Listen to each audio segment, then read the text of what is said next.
नमस्कार, बहुत स्वागत आप सभी का। जी मध्य प्रदेश छत्तीसगढ़ देख रहे हैं आप। मैं हूं आपके साथ कोमल गंगवार। वक्त हो गया है मध्य प्रदेश और छत्तीसगढ़ के साथ साथ देश और दुनिया की उन तमाम खबरों का जो आज पूरे दिन भर सुर्खियों में रही। हम आपको दिखाएंगे वो स्पेशल रिपोर्ट जिनमें होंगी देश और दुनिया की तमाम बड़ी खबरें। तो चलिए शुरुआत करते हैं स्पेशल रिपोर्ट की।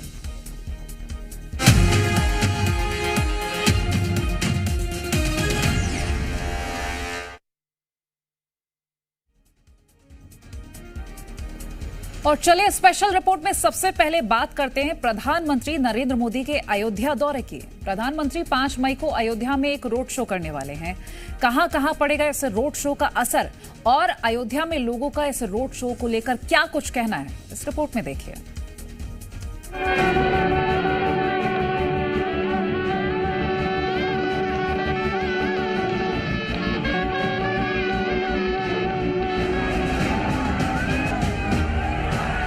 लोकसभा चुनाव प्रचार के दौरान दक्षिण से उत्तर तक प्रधानमंत्री मोदी जहां जहां गए उनके भाषणों में अयोध्या में श्री राम मंदिर निर्माण की बात भी शामिल रही है।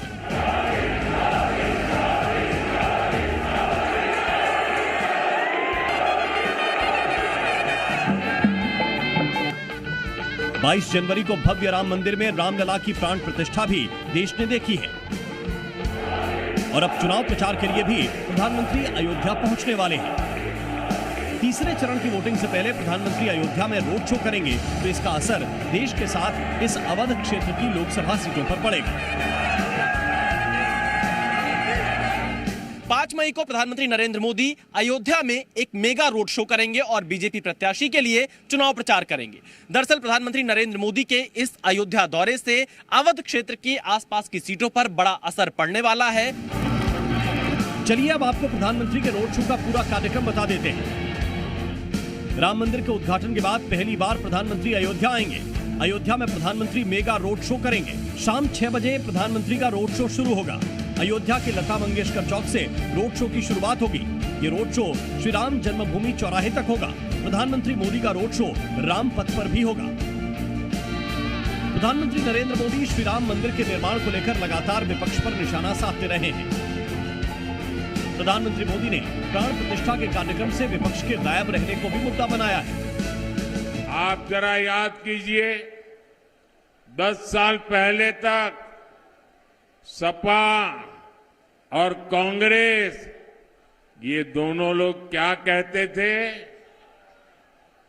हमें चिढ़ाने के लिए आए दिन कहते थे ये भाजपा वाले बड़ी बड़ी बातें करते हैं और कहते हैं मंदिर वहीं बनाएंगे। फिर वो मजाक उड़ाते थे, मंदिर वहीं बताएंगे, तारीख नहीं बताएंगे। वहीं प्रधानमंत्री नरेंद्र मोदी के रोड शो और उसके असर पर विपक्षी पार्टियों की भी नजर है। समाजवादी पार्टी का दावा है कि वो हर सीट पर मजबूती से चुनाव लड़ रही है, इसलिए बीजेपी के बड़े नेताओं को इतना प्रचार करना पड़ रहा है। भारतीय जनता पार्टी वो शब्दों में उलझा के जिहाद शब्द को अपने तरह से परिभाषित करके लोगों का ध्यान मुख्य मुद्दों से हटाना चाहती है। समाजवादी पार्टी देश की जनता से, हिंदू मुसलमान से अपील करती है कि ज़्यादा से ज़्यादा मतदान करे और जन विरोधी सरकार को हटाने का काम करे। अयोध्या में प्रधानमंत्री के मेगा शो पर संतों और बाबरी मस्जिद के पैरोकार इकबाल अंसारी ने भी खुशी जाहिर की है। हमारे देश के प्रधानमंत्री हैं और इलेक्शन का प्रचार है, रोड शो भी रहेगा और दर्शन पूजा भी रहेगा। ये अच्छी बात है, ये होना चाहिए क्योंकि अयोध्या धर्म की नगरी है। हिंदू मुस्लिम सिख ईसाई भाईचारा है, गंगा जमनी तहजीब है। इस बार बीजेपी राम मंदिर निर्माण के मुद्दे को देश में जोर शोर से उठा रही है। ऐसे में प्रधानमंत्री नरेंद्र मोदी की अयोध्या में मौजूदगी पर सबकी नजर टिकी है। विशाल पांडे, सी मीडिया, अयोध्या। देश में एक तरफ आरक्षण के नाम पर डीप फेक वीडियो का सियासी बवंडर घूम रहा है तो दूसरी तरफ मुस्लिम आरक्षण के मोर्चे पर बीजेपी कांग्रेस पर हमले का कोई मौका नहीं छोड़ रही। दूसरी तरफ वार तो हो रहे हैं, लेकिन क्या वो बीजेपी के हमले का जवाब है? ये रिपोर्ट देखिए।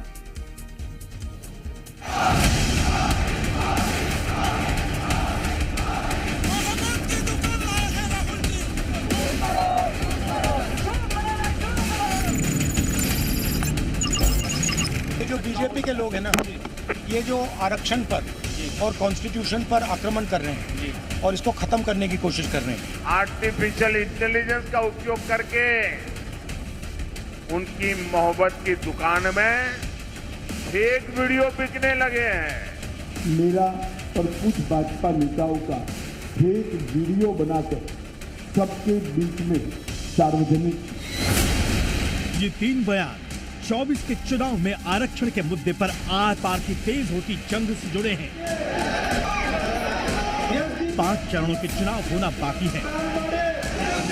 विपक्ष प्रधानमंत्री नरेंद्र मोदी समेत बीजेपी के खिलाफ आरक्षण पर तीखे प्रहार कर रहा है। खासकर प्रधानमंत्री नरेंद्र मोदी और गृहमंत्री अमित शाह के खिलाफ हमला बोला जा रहा है। सोशल मीडिया पर प्रोपेगेंडा भी साफ दिखाई दे रहा है। सोशल मीडिया पर कांग्रेस के नाम से आरक्षण विरोधी मोदी ट्रेंड कराया जा रहा है।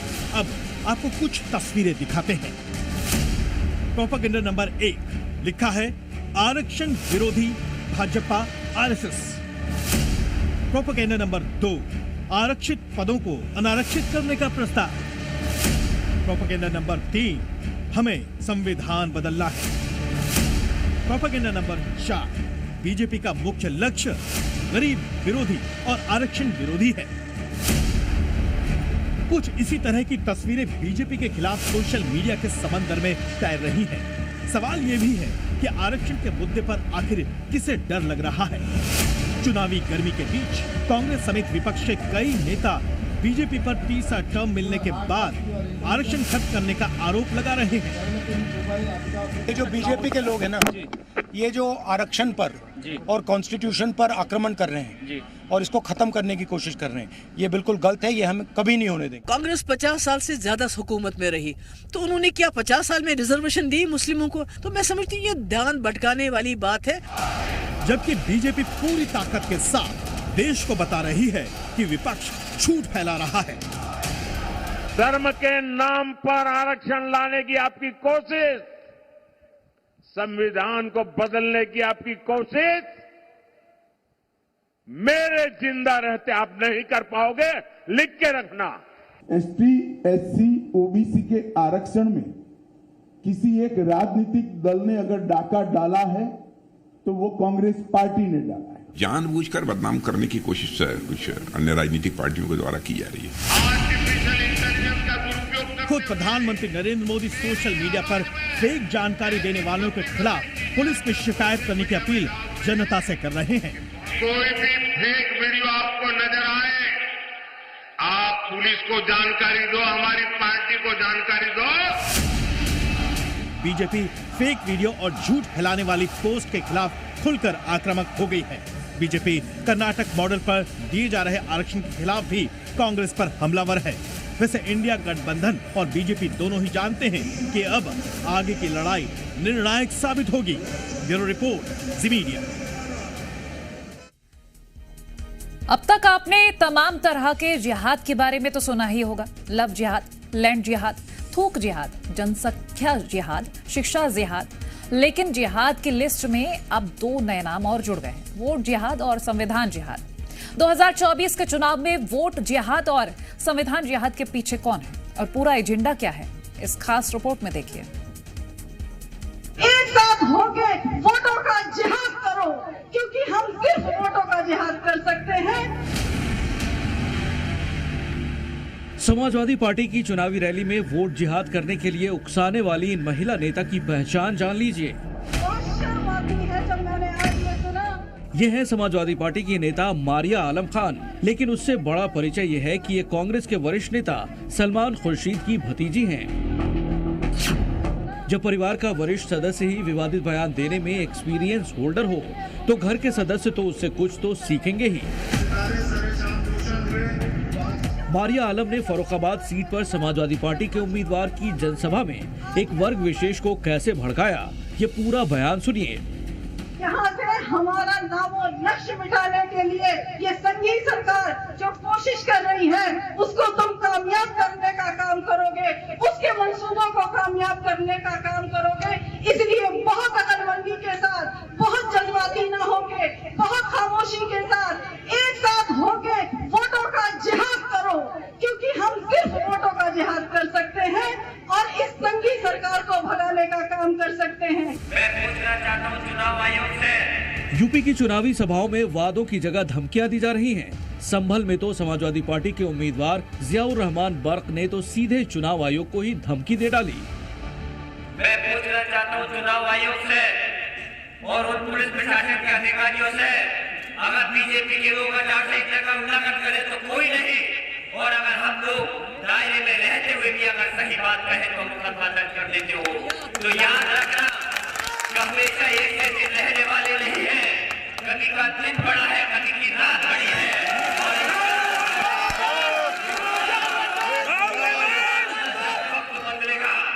तो याद रखना, भूलने के नहीं। जियाउर रहमान बर्क ने इससे पहले माफिया डॉन अतीक अहमद, मुख्तार अंसारी और शहाबुद्दीन को आदर्श कहा था, जिसके खिलाफ उन पर एफआईआर दर्ज हुआ था। समाजवादी पार्टी की चुनावी सभाओं में कहीं वोट जिहाद हो रहा है तो कहीं धमकी जिहाद। बीजेपी ने तो वोट जिहाद के मुद्दे पर चुनाव आयोग से कड़ी कार्रवाई की मांग की है। चुनाव लोकतंत्र का पर्व है, हमारे लिए एक फेस्टिवल है, इनके लिए जिहाद है। हम जनता के साथ है, ये जिहादियों के साथ है। मुझे लगता है कि इलेक्शन कमीशन को इस शब्दावली और इस मानसिकता पर संज्ञान लेना चाहिए। अरबी शब्द है और अरबी आप अगर उसे गूगल करेंगे तो आपको अरबी शब्द का मतलब समझ में आएगा संघर्ष या कोई आंदोलन। तो अगर भारतीय जनता पार्टी के पास क्या है, वो लव जिहाद ले आई, जिहाद को शब्द को अपने तरीके से परिभाषित किया। लोकतंत्र में अब वो दौर चला गया जब धमकी देकर वोट मिलते थे। अब धमकी देने पर मिलती है तो सिर्फ चुनाव आयोग की कार्रवाई। देखना होगा कि चुनाव आयोग वोट जिहाद जैसी धमकियों पर क्या एक्शन लेता है। दिल्ली से अंजलि सिंह के साथ ब्यूरो रिपोर्ट, जी मीडिया। कर्नाटक की सियासत में इस डर्टी पिक्चर की चर्चा जोरों पर है। जेडीएस के प्रत्याशी और उसके परिवार का इस सनसनीखेज सेक्स स्कैंडल में नाम आने की वजह से विपक्ष हमलावर है। हालांकि कुछ वक्त पहले जेडीएस सूबे की सरकार में कांग्रेस के साथ हिस्सेदार थी, मगर अब कर्नाटक में जेडीएस और बीजेपी का गठबंधन है। ऐसे में सूबे की सत्ताधारी पार्टी आरोपों के तीर से केंद्र तक निशाना साध रही है।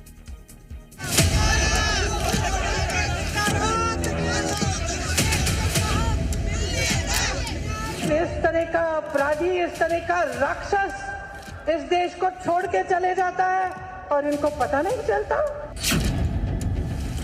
इस तरह का घिनौना काम कर रहे हैं और आप लोग जो है चुप्पी साधे।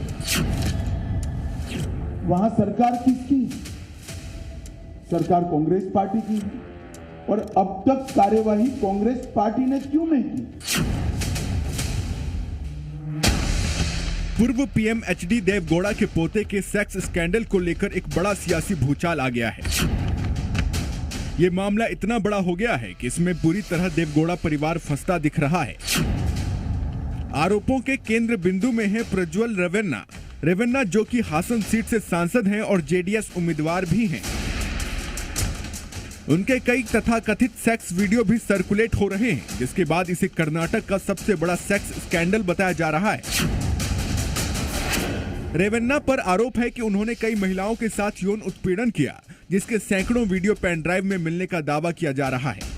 यह पूरा मामला तब सामने आया जब प्रज्वल रेवन्ना के घर पर खाना बनाने वाली महिला ने यौन शोषण की एफआईआर दर्ज करवाई, जिसमें आरोप लगाए गए हैं कि काम शुरू करने के 4 महीने के अंदर प्रज्वल रेवन्ना अपने कमरे में बुलाता था। घर में 6 महिला कर्मचारी थी और प्रज्वल के घर आने पर डर जाती थी। एफआईआर में प्रज्वल के पिता एचडी रेवन्ना पर भी गंभीर आरोप लगाए गए हैं, जिसमें गलत तरीके से छूने और अश्लील बातों के आरोप हैं। इसके अलावा पूरे हासन में प्रज्वल रेवन्ना के कथित वीडियो वायरल हो रहे हैं और मतदान 26 अप्रैल को खत्म होने के बाद प्रज्वल विदेश भी जा चुके हैं, जिस पर विरोधी लगातार हमलावर हैं। जहां मैं जाती हूं इनको पता चल जाता है, जहां विपक्ष के नेता जाते हैं इनको पता चल जाता है, लेकिन इस तरह का अपराधी, इस तरह का राक्षस इस देश को छोड़ के चले जाता है और इनको पता नहीं चलता। हम कैसे यकीन कर सकते हैं इस बात पर? सब चीज, हर जानकारी इनके पास जाती है। सख्त कार्रवाई करने के बजाय दोषियों को भगाना और बचाने का काम करते हैं। मोदी जी बोलते थे बेटी पढ़ाओ बेटी बचाओ, लेकिन मोदी जी क्या हो रहा है? आपके राज्य में, आपके कार्यकाल में लगातार जो है आपके भाजपा के लोग, आपके अलायंस के लोग इस तरह का घिनौना काम कर रहे हैं और आप लोग जो है चुप्पी साधे। वहीं दूसरी तरफ प्रज्वल के चाचा और कर्नाटक के पूर्व सीएम एचडी कुमारस्वामी इस पूरे मामले से बचते दिखे और उन्होंने कहा कि गलत करने वालों को सजा मिलनी चाहिए। As a citizen of this country, a common man of this country, we have to move for that. This is shameful issue. I am not protecting any person. In this kind of things, we are protested. We have fight against this kind of illegal things. Government has to take the responsibility to come out the real picture. Whatever is the ground reality, that has to expose by the government. The video which were released, who are behind in that is more offense. ये पूरा मामला सामने आने के बाद कर्नाटक सरकार ने भी जांच के लिए एसआईटी का ऐलान कर दिया है और 18 सदस्यीय एसआईटी टीम इसकी जांच कर रही है, जिसमें 3 एसीपी स्तर के अधिकारी शामिल हैं। वहीं इस पर गृह मंत्री अमित शाह ने भी आज अपनी प्रतिक्रिया दी है और कहा कि हम इस मामले की जांच के पक्ष में हैं। श्री रेवन्ना का जो समाचार पत्रों में और चैनलों में चल रहा है वो बिल्कुल आघातजनक है।